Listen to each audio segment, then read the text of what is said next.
All right, everyone. So before the release of Helldivers 2 on Xbox, I thought, let me go back and play a game I have not played in quite some time, which is Helldivers 2 on the PC. Now, when this game first came out, I had no clue what to think of it. I had never played one before.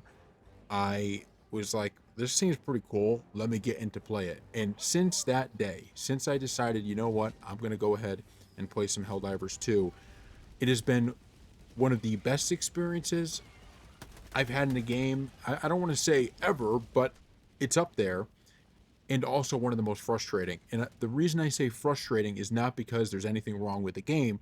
It's because it's a game I wish I could play even more. Like, we talk about a lot in this channel about how a lot of problems, I feel at least, with modern games is that they're trying to be a little bit of everything for everyone. They don't actually have a clear theme and they don't really know what it is. And we always bring up the topic of, or the game RoboCop and how it does such a good job of just saying, we're going to be a great RoboCop game.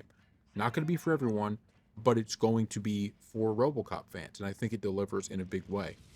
Helldivers 2 to me is a perfect example of that. Of it is not trying to be anything other than Helldivers 2. And when you play this game, you feel immersed in every mission that you're doing. And I'm not going to sit here and say I'm some expert in Helldivers 2 or that, you know, like, I mean, you're seeing some of the footage of literally one of the first games I played back.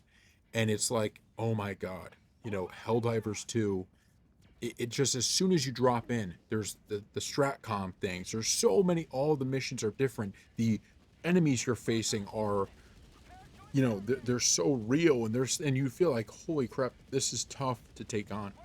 This is tough to beat. And like, even my first game back playing it, I was like, I just wish I could play this for hours and hours on end. You know, it's one of those frustrating things of like, if this was back in the day, I would be playing this thing nonstop because there's so much depth. It's almost honestly like too much. And I'm not saying that in a negative way. I'm like, it's almost too much in the sense of trying to play it again. You just want to unlock everything and beat everything, and you just can't. Another interesting thing about this game as I was playing is I'm constantly in a state of feeling like, okay, I'm playing with these people that probably are like really serious about the game. They're really good at the game, and I just don't want to screw these things up. Like, I just don't want to screw anything up. And of course, you know, that's one of the reasons why even on my first two games back, I was like, let's put it on a lower difficulty, because I understand there's a lot of really good players out there. There's a lot of hardcore players, and they don't want somebody coming into the game and just kind of, being unable to complete the mission. It's like, dude, you know, get in the lower level, right? Get on the lower difficulty setting, which I would completely understand. So that's why I went into it like that. I don't actually know what difficulty setting I should have been on, but I was on one of the lower ones, not the lowest, but one of the lower ones among those.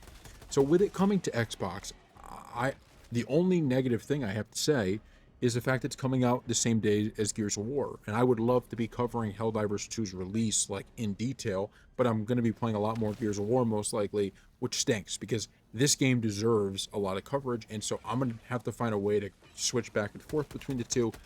Honestly, I don't really know what I'm going to do. That's the only negative thing I have to say about Helldivers and it coming to the Xbox, because I think it's perfect. I think it's going to give this game, with it having Halo, you know, the addition of the Halo stuff, which we're just going to be buying outright, with the addition of the Halo stuff, it's going to just be a resurgence for the game, right? It's nowhere near dead or anything like that, but it's going to keep it in, you know, like when it first came out, let's be clear, this game, everybody was talking about how good it was, because it was. I mean, there certainly have been controversies along the way. It had this great launch, there was controversy, but since then, it's really found its stride, and it's really been able to deliver exactly the experience that its fans want. And even someone like me, who I wouldn't really call myself a fan of the Helldivers series until I played Helldivers 2. And I just wish there was, like, I could pause for a month from every other game out there and just play straight Helldivers 2. And maybe we'll do a lot of that with actually the launch of this game, right? Maybe when Halo comes out, the Halo version of it, you know, we'll be able to play through that, tell you guys what we think, and go from there and cover it a lot for, like, you know, 2 or 3, maybe 4 weeks even, depending. And I would love to do that. So I don't know, but that's something maybe to look forward to, depending on how much there is for us to do. So thank you all for watching, and we will see you next time.